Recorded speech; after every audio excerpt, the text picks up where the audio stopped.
धन्यवाद। राम का चरित्र जो वर्षों से शिव के मन में था, वो उजागर हुआ। उन्होंने पार्वती को बड़ा धन्यवाद दिया और कहा कि उनकी वजह से यह लाभ पूरे सृष्टि को मिलेगा। इसीलिए इस ग्रंथ का नाम रामचरितमानस है।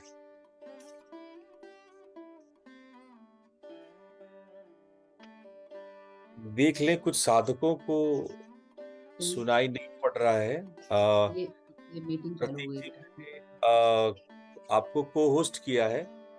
आप एक बार चेक करें कि अगर किन्हीं को सुनाई नहीं पड़ रहा है तो क्या वजह हो सकती है। ठीक है गुरुदेव, मैं चैट पे उनसे बात कर लेता तो उम्मीद करते हैं आज सबके पास ये मानस ग्रंथ आपके पास होगा। सभी लोग अपने मानस ग्रंथ को अपने पास रख लें, क्योंकि आज हम लोग इसका पाठ भी करेंगे। बहुत बढ़िया, बहुत बढ़िया कल्पना जी, बहुत बढ़िया। मैं आपसे एक और रिक्वेस्ट करूंगा, अगर आप लोग वीडियो में आ जाएं तो ये ज्यादा बेहतर होगा, ताकि मैं देख पाऊंगा कि कौन कौन ठीक से उच्चारण कर पा रहा है।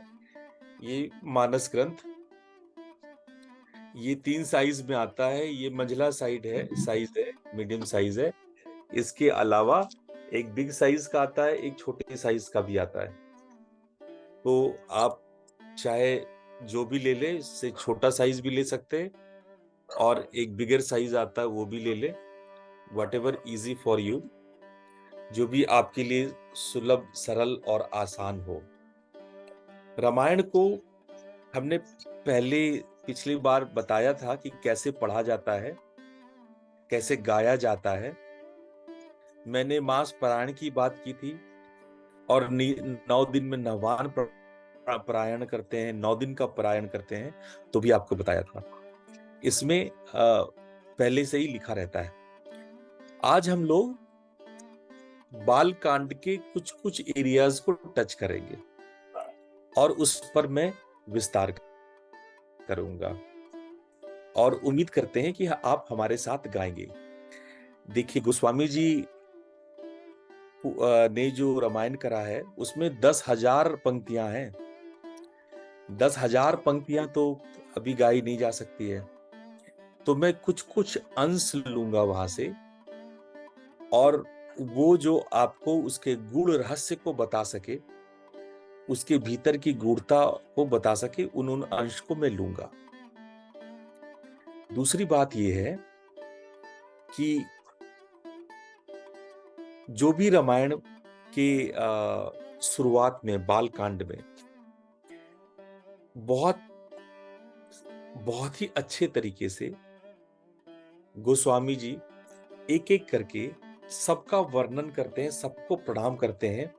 वो देखने और समझने लायक है कि हमें किसी को शुरुआत करने से पहले, प्रणाम करने से पहले किन किन का किस तरह से करना चाहिए। उन्होंने मंगलाचरण जो किया है उसमें सरस्वती और गणेश वर्णों के रूप में व शब्द से उन्होंने शुरू किया है और सरस्वती और गणेश की वंदना की है। उसके बाद गुरु की वंदना की है। उसके बाद ब्राह्मणों और संतों की वंदना की है। उसी को कंटिन्यू करते हुए यहां तक कि जो सबसे इंटरेस्टिंग पार्ट है बालकांड की शुरुआत का, कि उन्होंने जो जो शत्रु हैं, जो निंदनीय लोग हैं, जो खल या बुरे लोग हैं, बुरे लोग की भी वंदना की है। ये वास्तव में देखने लायक है, पढ़ने लायक है। उसके बाद वो असंत और असंत दोनों की वंदना करते हैं। नॉर्मली हम लोग शुरुआत भगवान और गुरु की वंदना करके शुरुआत कर देते हैं, पर गोस्वामी ऐसा नहीं कर रहे हैं। गोस्वामी बुरे लोगों की भी वंदना कर रहे हैं, संत और असंत दोनों की वंदना कर रहे हैं। उसके बाद वो राम रूपी परमात्मा की वंदना करते हैं और कवि और कविता की वंदना करते हैं।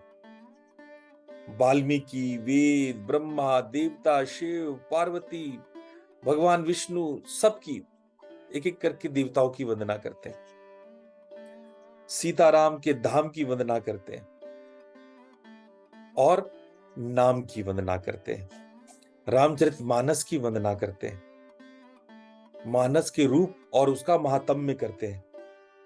उसके बाद कथा शुरू करते हैं, और कथा भी सीधे शुरू नहीं करते हैं। कथा में भी वो याज्ञवल्क्य और भारद्वाज के बीच में जो प्रयागराज में बातचीत हो रही है, प्रयागराज में, तीर्थ प्रयाग में याज्ञवल्क्य और भारद्वाज दोनों मुनि मिलते हैं, और भारद्वाज याज्ञवल्क्य के चरणों की सेवा करते हैं और उनसे रहस्य का उद्घाटन, राम के रहस्य का उद्घाटन करने के लिए पूछते हैं। फिर याज्ञवल्क्य शिव पार्वती संवाद बताते हैं, आगे शिव की कथा बताते हैं। तो इस तरह से शुरुआत होता है। तो आज हम लोग वंदना के सारे पाठ का तो बहुत लंबा चला जाएगा। आज हम लोग श्री राम वंदना और नाम महात्म्य महिमा ये करेंगे। इसके लिए आप आ जाओ, जो मंझला वाला रखे हैं, मिडिल साइज रखे हैं, वो पेज नंबर 23 में आ जाए। सब लोग पहले मिलके इसका उच्चारण करेंगे। दोहा नंबर 22, सभी लोग दोहा नंबर 22 खोल लें। देखिए, मैं गुण व्याख्या तो करूंगा, लेकिन आप सबको पाठ करना पड़ेगा। रामायण रामचरितमानस पाठ करने का, गाने का विषय है। मैंने पहले ही दिन कहा था कि आपको मेहनत करना होगा, आपको पाठ करना होगा, आपको उच्चारण करना होगा, और तब आप इसका लाभ ले पाएंगे। ये केवल अर्थ करने का विषय नहीं है, गेय है।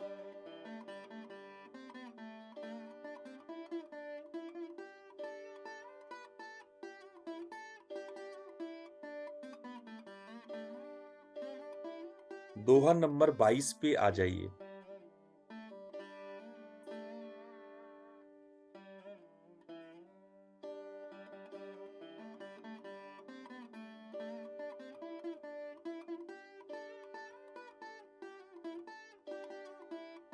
सकल कामनाहीन जे राम भगति रसलीन, नाम सुप्रेम पीयूष हृदय, तिन्हु किए मन मीन, सियावर रामचंद्र शंकर हरि ओम।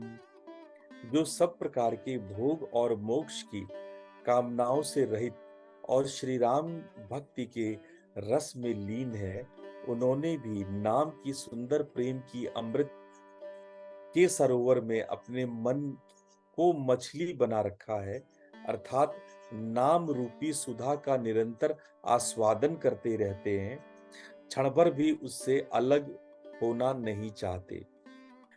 अब मैंने पहले भी नाम के रूप का वर्णन आप लोग के समक्ष किया था कि नाम को हम लोग ज्यादातर कथा व्याख्याकार, क्योंकि बालकांड के 17वें दोहे में ऐसा कुछ वर्णन है कि राम रा आ म, यानी कि अग्नि, सूर्य और चंद्रमा।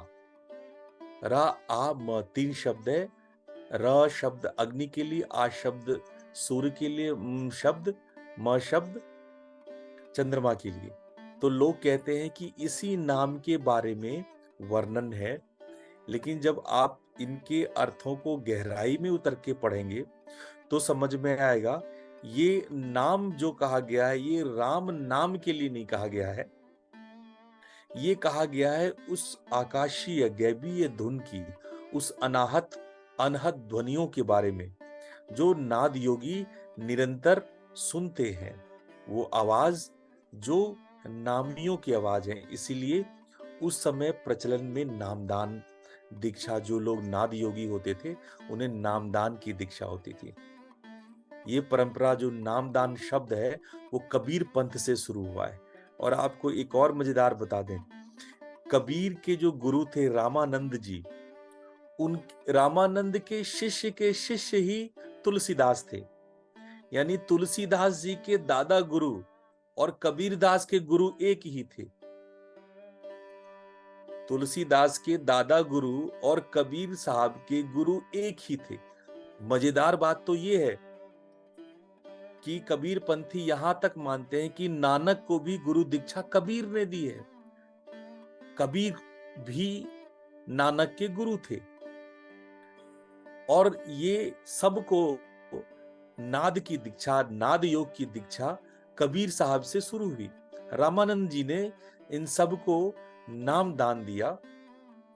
जैसा मैंने पहले दिन कहा था, रामानुजम और रामानंद ये दोनों अद्भुत प्रतिभा के धनी थे, जिन्होंने राम नाम से भगवान राम को उन्होंने पूरे भारत में न सिर्फ भक्ति मार्ग के रूप में प्रसारित किया, बल्कि राम साधना को नाम साधना के रूप में भी विकसित किया। राम साधना नाद साधना के रूप में विकसित हुई। बाद में ये धीरे धीरे अन्य संप्रदाय में भी चलती गई और धीरे धीरे पूरे भक्ति आंदोलन जो 14वीं 15वीं शताब्दी से शुरू हुआ, मूलतः 15वीं शताब्दी से, क्योंकि 15वीं शताब्दी के बाद में गोस्वामी जी ने ये रामचरितमानस लिखा, 1600 समथिंग में उन्होंने लिखा। तो ये नामदान की परंपरा, ये नाम शब्द नाद शब्द के लिए उपयुक्त होता था।